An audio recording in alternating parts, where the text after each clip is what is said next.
먼저 김진규 의원님 나오셔서 발언하여 주시기 바랍니다. 존경하는 시민 여러분 안녕하십니까. 영등일동 동산동을 지역구로 의정활동 중인 김진규 의원입니다.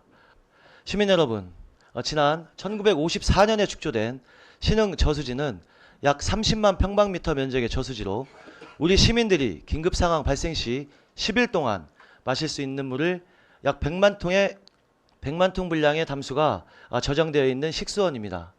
또한 이를 정수하여 시민들에게 수돗물을 제공하는 신흥 정수장은 지난 1974년에 준공되어 약 반세기에 걸쳐 우리 시 식수의 안전을 책임져 왔습니다. 하지만 이처럼 오랜 시간이 경과하다 보니 시설의 노화로 인해 수돗물의 안전을 걱정하는 시민들이 적지 않습니다. 뿐만 아니라 지난달에는 식수원인 신흥 저수지에 대규모 녹조가 발생하여 현재까지 시민들의 큰 우려를 산 바 있습니다. 현재까지의 기술로 녹조를 제거할 수 있는 특별한 수단이 없고 유일한 방법은 물을 흐르게 하는 것이나 말 그대로 물을 담수하고 있는 저수지여서 이를 해결할 수 있는 뚜렷한 해결책이 없는 것은 사실입니다. 이를 해결하기 위해서는 신흥정수장의 노후시설을 교체하는 방법을 고려할 수 있으나 전면적인 신축에 약 2천억 원 정도의 예산과 개보수에도 1천억 원 정도의 예산이 필요한 것으로 예상되어 이 또한 쉽지 않습니다. 이러한 상황에도 불구하고 우리 식수원의 오염을 가중시키는 일이 반복되고 있습니다.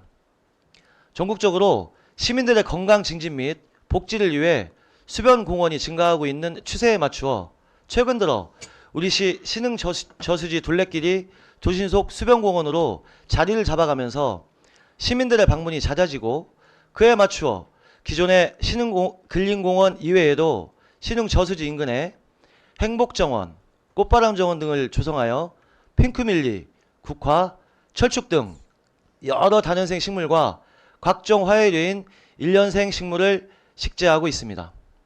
하지만 문제는 이러한 공원의 조성과 관리 과정에서 식수원 오염에 대한 오염이 발생할 수 있다는 점이 간과되고 있다는 것입니다.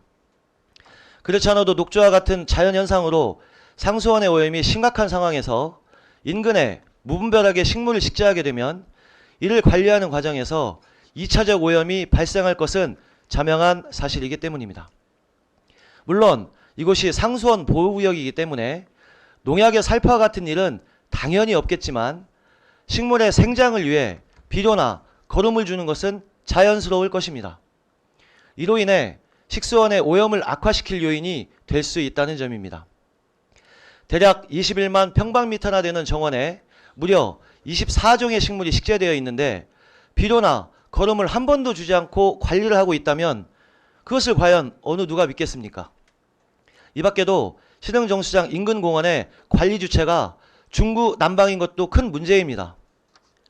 신흥 근린공원 인근의 상수원 보호구역은 상수도과에서, 지난 2020년 조성된 행복정원은 기술보고과에서, 현재 조성 중인 꽃바람정원은 녹색 도시조성과에서 관리하고 있어 식수원 인근 공원의 체계적인 관리가 어려운 상황입니다.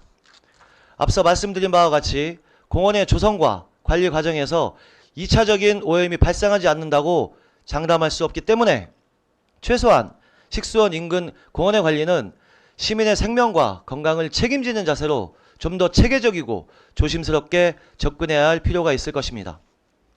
시장님, 그리고 관계 공무원 여러분, 물을 마시지 않고 살 수 있는 사람은 전 세계 80억 인구 중에 단 한 명도 없습니다. 그만큼 물은 우리의 생명과 건강을 유지하기 위한 필요 충분 조건인 것입니다. 현재 익산시가 광역 상수도 도입 또는 신흥 정수장의 신축과 전면 개보수 등 우리 시민들에게 깨끗하고 보다 안전한 수돗물을 공급하기 위해 많은 고민을 하고 있다는 것은 잘 알고 있습니다.